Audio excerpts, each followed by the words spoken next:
نبی پاک صلی اللہ علیہ وآلہ وسلم کی اولاد یعنی حضرت بی بی فاطمہ الزہرا سلام اللہ علیہا، ان کے بچے حضرت امام حسین علیہ السلام، حضرت امام حسن علیہ السلام، حضرت زینب سلام اللہ علیہا اور مولا علی، آپ ان کو مانتے ہیں کہ یہ اہل بیت ہیں، تو نبی کی جو ازواج ہیں ان کو کیوں نہیں مانتے آپ اہل بیت؟ دیکھیں قرآن کریم میں جو آیت نازل ہوئی ہے، جس میں یہ آیت تطہیر نازل ہوئی،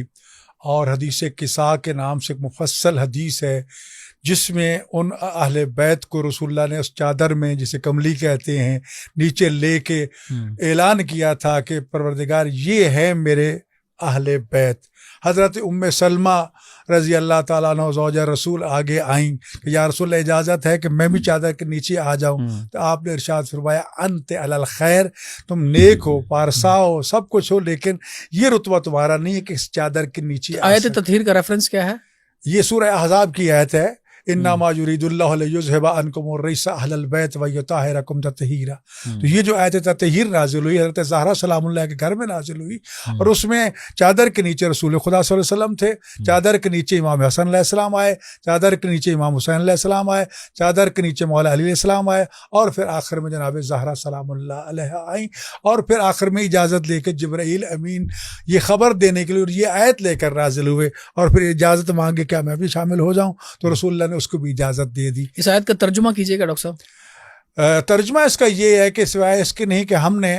اللہ نے یہ ارادہ کیا، اور اللہ کا ارادہ جو ہے وہ فعل سے الگ نہیں ہے، اس کا ارادہ ہی عین حقیقت ہوتا ہے۔ یہ نہیں ہے کہ ہم پہلے ایک ارادہ کرتے ہیں پھر اس پہ عمل کرتے ہیں، خدا کا ارادہ ہی عین حقیقت ہے کہ انما یرید اللہ لیذھب، انما کلمہ حصر ہے جس نے محدود کر دیا ہے کہ بس یہی ہے، اس کے علاوہ اور کوئی اس میں نہیں آ سکتا۔ انما یرید اللہ لیذھب عنکم الرجس، کہ اللہ تعالیٰ کا یہ ارادہ ہے کہ وہ تم سے رجس کو، نجاست کو دور رکھے،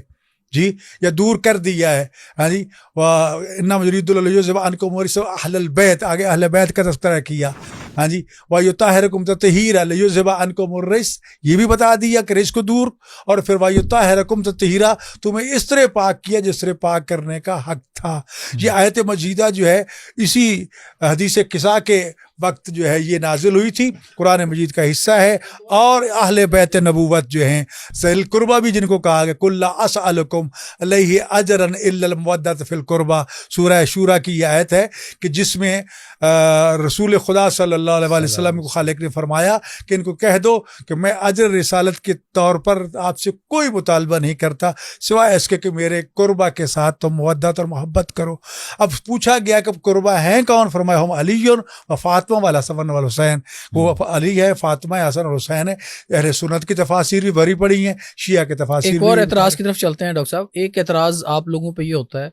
کہ آپ اسپیشلی محرم میں، ویسے تو اور بھی ایام کافی آتے ہیں پورے سال میں، اسپیشلی محرم میں آپ لوگ جو اپنے آپ کو پیٹتے ہیں اور زنجیر زنی کرتے ہیں، ایک تو یہ اعتراض آتا ہے کہ اس کا اسلام سے کوئی تعلق نہیں ہے، دوسرا یہ آتا ہے اعتراض کہ اس سے نہ آپ سوسائٹی میں خوف و ہراس پھیلاتے ہیں، کیوں پیٹتے ہیں آپ اپنے آپ کو؟ دیکھیں، سب سے بات پہلی تو یہ ہے کہ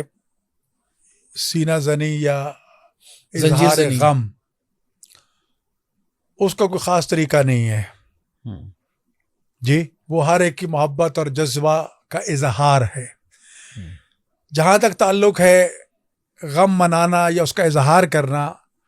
تو ہمارے سامنے سب سے پہلے تو رسول خدا صلی اللہ علیہ وآلہ وسلم کا اور ازواج رسول کا عمل موجود ہے کہ میدان احد میں حضرت حمزہ سید الشہداء شہید کیے جاتے ہیں، جی، ابو سفیان کی بیوی زوجہ ہندہ جو ہے، معاویہ کی ماں جو ہے، اس نے حضرت حمزہ کا جگر چاک کیا، نکالا، اس کو چبایا، ان کی لاش کے ٹکڑے ٹکڑے کر دیے، 13 ٹکڑے کر دیے، ان کا مسئلہ کر دیا، ناک، کان، آنکھیں نکال لی، اور اس کا باقاعدہ جگر کے ٹکڑے بنا کے ہار اس کا بنایا، پرو کے گلے میں ڈالا،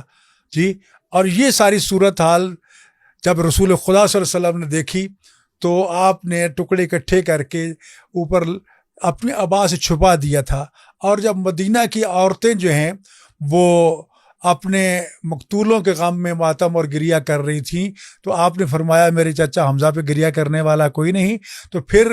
یہ ایک روش بن گئی, طریقہ بن گیا کہ عرب کی عورتیں جب بھی اپنے کسی مرحوم کے غم میں نوحہ کرتی تھی تو پہلے حضرت حمزہ سید الشہداء پہ وہ نوحہ خوانی اور وہ ماتم ہوتا تھا.